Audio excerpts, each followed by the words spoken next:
The emperor showed himself generous towards the Emperor Alexander. He ordered his aide-de-camp Savary to go and tell them that if he would consent to return with his army, he would suspend the onward march of the French troops and leave the Russians a free retreat.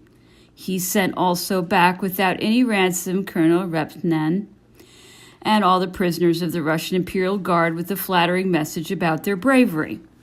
The French army in Italy, commanded by Marshal Massena, had rivaled the Grand Army in ardor and devotion. Opposed to the French army was an Austrian army of almost equal strength under the command of Archduke Charles. After a series of bloody fights and a great battle, in which the Archduke had heavy losses, and on receipt of the news of the capitulation of Ulm and the march of the French on Vienna, the Austrian commander-in-chief ordered a retreat. Closely pursued by the French army and driven from all the strongholds in which he halted to protect his retreat, in turn he arrived at Laybach to hear that his brother, the Archduke John, had had no better fortune than himself and had evacuated the Tyrol, seeking to make his way to Hungary with the remnants of his troops. On his return to Schönbrunn, the emperor granted an audience to the deputation of mayors which had been sent him from Paris and commissioned them to carry back to Notre Dame the enemy's flags taken at Austerlitz, and which he intended for this cathedral. He had published a series of decrees in which he awarded pensions to the widows and children of soldiers of all ranks, generals, officers, or privates, who had perished at Austerlitz, granting them further the permission to add Napoleon to their names. He further ordered that a triumphal column should be erected on the Place Vendôme, the medal to be taken from the Russian and Austrian cannon captured at Austerlitz. The peace conferred was opened at Brünn, but the negotiations were moved shortly afterwards to Pressburg, where the Treaty of Peace was signed on December 26, 1805. This celebrated treaty confirmed all our conquests and put us in a position of the whole of Italy. Bavaria received the Tyrol. The electorates of Bavaria and Württemberg, enlarged with territories ceded by Austria, were elevated to the rank of monarchies. The electorate of Baden, which in spite of its increase of territory was not of sufficient importance to be made a monarchy, was raised to a grand duchy. Austria received Salzburg. The Archduke Ferdinand, former Grand Duke of Tuscany, to whom Salzburg had been attached by the Treaty of Luneville, was transferred to Würzburg, this principality being raised in his favor to a grand duchy. The war indemnity, which Napoleon had at first fixed at 100 millions, was reduced by his consent to 40 millions of francs. The day on which peace was signed at Pressburg, the emperor met Archduke Charles at the castle of Stammersdorf. This interview was brought about by a mutual feeling of esteem. On taking leave of the Archduke, Napoleon presented him with a sword. After the great disaster inflicted on the Russian and Austrian armies at Austerlitz, the emperor regretted the necessity, which he could not avoid, of having to sign a separate peace with Austria without forcing Russia to join in the treaty, thus depriving himself of the fruits of his victory. But a whole Russian army remained intact in the hands of his enemies. The Austrian army from Italy, which was in Hungary, united with the debris of the armies which had escaped Austerlitz and strongly reinforced, could have been formed into a formidable army and have prolonged the war. The enmity of Prussia, the vacillating and timid character of the king, who might easily be led away to make common cause with our enemies, aggravated the danger to which Napoleon would have been exposed and made him fear lest his rear might be seriously menaced. He accordingly contented himself with exacting that the Russian troops should evacuate Germany and Poland and should withdraw to Russia. In the bottom of his heart, he had a strong feeling of resentment for the perfidious conduct of the Prussian ministry, which, after avoiding any alliance whatever with the French Empire, had, by its equivocal attitude, foiled all Napoleon's good intentions for increasing the strength and power of Prussia. This government, without directly encouraging Austria to attack us, had allowed this power to hope that, in the case of a war with France, she would easily be able to draw over to her side an irresolute prince under the influence of a hostile cabinet.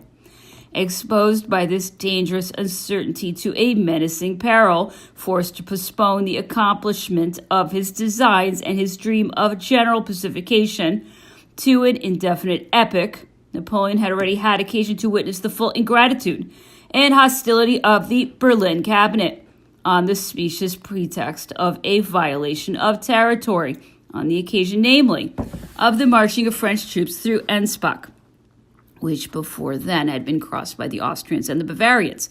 He had, from that time on, no feeling for the pusillanimous character of the King of Prussia, but one of contempt and disdain. His irritation against his monarch was constantly manifesting itself, and this irritation only increased after he had made his personal acquaintance. Napoleon considered the king to be fated, from the circumstances of his unfortunate birth, to moral and physical clumsiness. He gave up his plan of making him his ally in his place of this favorable feelings towards Prussia and his ardent desire to unite itself to her by strong ties. There arose in the emperor's mind the determination to regard as an enemy the power whose alliance he had not been able to win. Whilst the French army was following up its successes in Austria, the court of Naples, struck with blindness, was violating its promises of neutrality and opening its ports to the naval and military forces of our enemies. Napoleon, hearing of this imprudent act of disloyalty after the victory of Austerlitz, sent orders to his brother Joseph, who was then at the head of affairs in Paris, to proceed to the army in Italy, which was under the command of Marshal Massena, to take over the command of it with the grade of general of division and the title of lieutenant of the emperor, and to march on Naples, where a crown awaited him. It was reported to the emperor that extortions and abuses had been committed in this army which his brother was leading to Naples.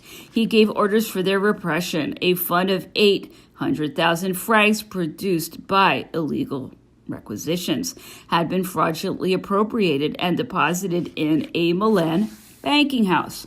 The heads of this house, having denied that any such deposit had taken place and evaded the restitution of the amount, the emperor had the bank's papers seized and boycotted in every market. This interdiction was only raised after the entire sum had been restored. Immediately after the ratification of the Treaty of Peace, the emperor left for Munich. He wrote a long letter from this town to the major general containing a general order for the execution of the provisions of the treaty. This order summarized with the foresight and precision which characterized all Napoleon's purposes, all arrangements concerning the army, the successive evacuations of the various parts of the enemy's territory, the occupation of the provinces which had been ceded, the cantonment of the troops, the transport of the wounded, the putting the sovereigns of Bavaria and Württemberg in possession of the territories to which they were entitled by the treaty, the payment of the war indemnities, what the engineer and artillery regiments had to do, the return of the armies of General Marmont and Marshal Massena into Italy, and so on. The Empress Josephine had preceded the emperor to Munich. The marriage of Prince Eugene with Princess Augusta, eldest daughter of the King of Bavaria, was celebrated there and formed, as one of Napoleon's best historians, T. Baldo, has said, the first link in the chain which was to unite forever the new Napoleonic dynasty to the ancient dynasties of Europe. This Bavarian princess had previously been betrothed to the hereditary Prince of Baden. Politics decided it otherwise. In this case, interests of state did not disturb the reciprocity of sentiments which this union awoke in the two spouses. The emperor informed the Senate of this marriage by a message in which he associated this body with his family joys with a paternal feeling. He informed them at the same time that he had adopted Prince Eugene as his son and that he had appointed him his successor, in default of direct successors to the hereditary throne of Italy.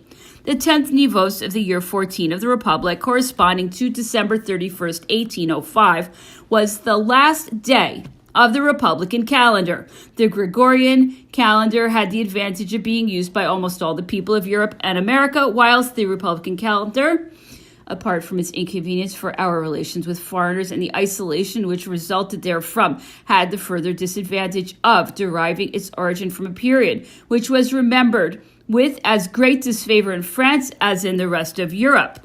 The great corporations, the state, and the people of Paris prepared to receive the victor of Austerlitz with solemnity.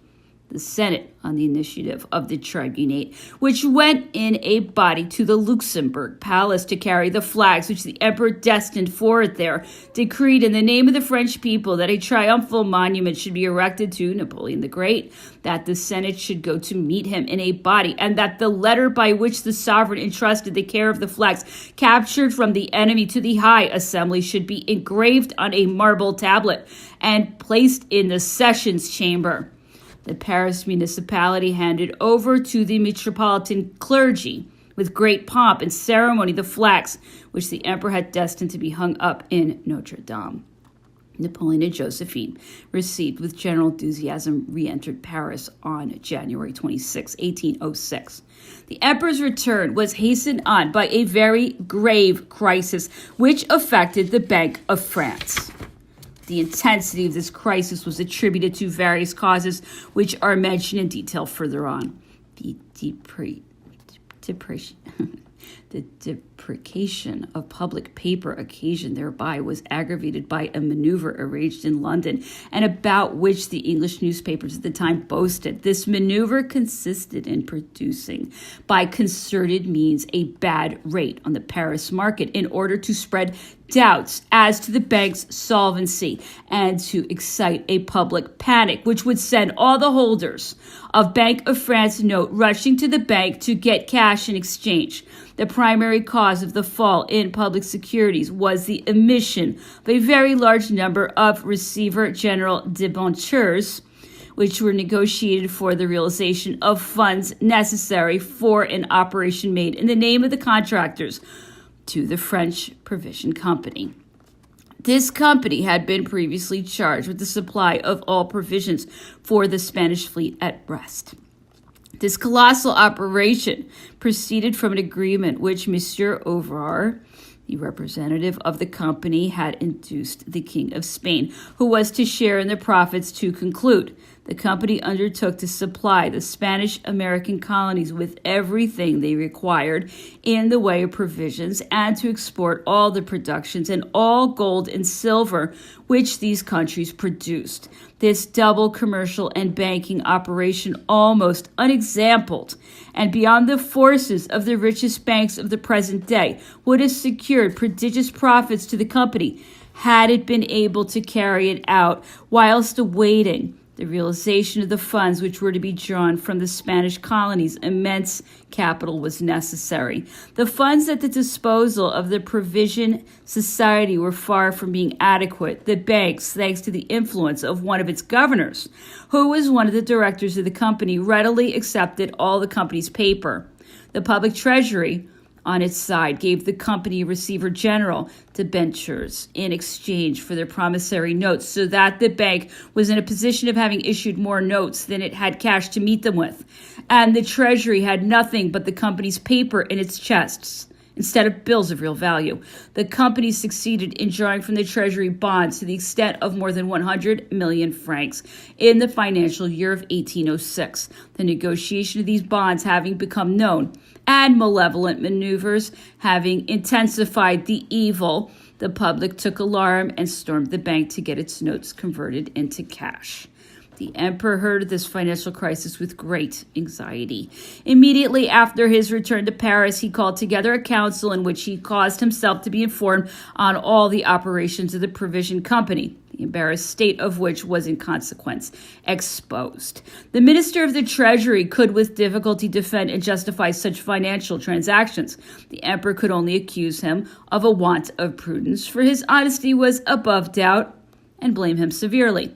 The emperor made Monsieur Ovrard come to the council as the principal author of operations which he was bound to consider as fatal to the public treasury, still under the impression of the critical situation to which the want of resources would have reduced him and of the incalculable disasters which would have come upon France if he had lost the Battle of Austerlitz. Napoleon addressed the severest reproaches to Monsieur Ouvrard.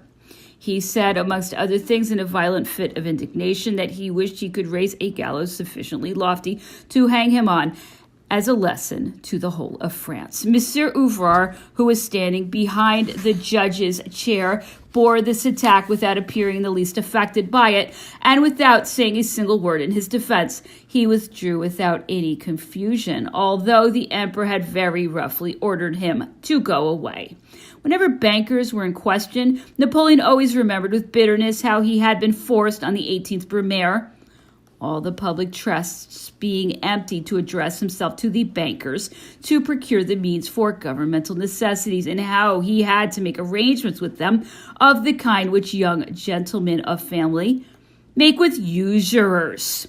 This resentment, which was perhaps too exclusive, will not surprise those who know how much he detested speculative financial operations and usurious profits, and to what a degree he esteemed regularity, order, and economy.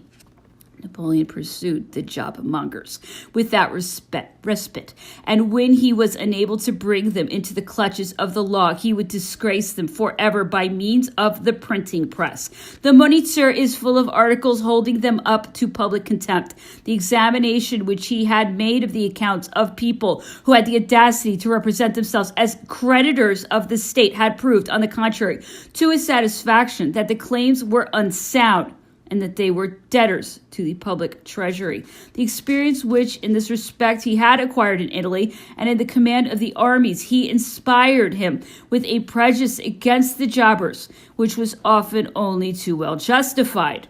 As Napoleon had found amongst the contractors more robbers of the public purse and more corrupters of morals than anywhere else, this class more particularly excited his detestation. As much as he hated the publicans, who had grown rich by immoral means, so much did he respect those whose fortune had an untarnished source, and who had acquired them by their honesty, their industry, and their intelligence.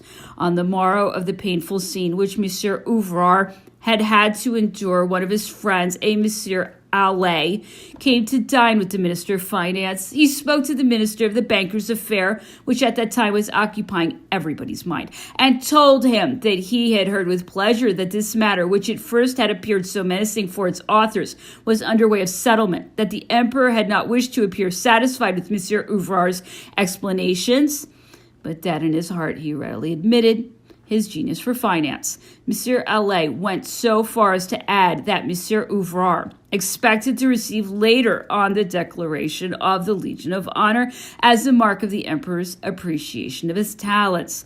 The minister was stupefied at the effrontery of those who gave such a complexion to the issue of an operation of which the promoters had so little reason to be proud. If the man who had been the soul of this enterprise entertained such a hope, there is less reason for surprise. His confidence in his own genius was unshakable, and he yielded blindly to his vocation for enormous financial enterprises. During the 100 days, the Emperor addressed himself to Monsieur Ouvrard, who was to be commissioned with the supplies for the army. The loss of the Battle of Waterloo put an end to their relations. Napoleon obliged the bankers to return all the bonds they held to the treasury and sequestrated their property as security for what they still had to restore. Authentic documents give a total of 140 millions as the amount owing to the treasury by Mr. Ouvrard and his partners. 60 millions were paid by Spain by means of a loan which the Spanish government contracted in Holland, and thanks to the cooperation of Monsieur Napoleon, obtained from Messrs. Hope and Baring for the recovery of Spanish piastres in Mexico. The balance of 82 millions was covered in part by 14 millions produced by the seizure of real estate belonging to the bankers. by large returns to the treasury, which were recovered as the result of a lawsuit between the various partners in their fight for the spoils, by what was found due to them by the Army and Naval Departments when their claims against these two services were gone into, by the value of the stores which were seized in their depots for the Army and Navy, and finally because they only received the third, or the half of the price of their supplies during the years 1806 and 1807, until their liabilities towards the government were fully discharged. Thanks to these palliatives, the emperor, continuing the company's commission to supply the Army and Navy departments, controlled his resentment and did not put into execution the severe measures which he had ordered against Ouvrard and his partners.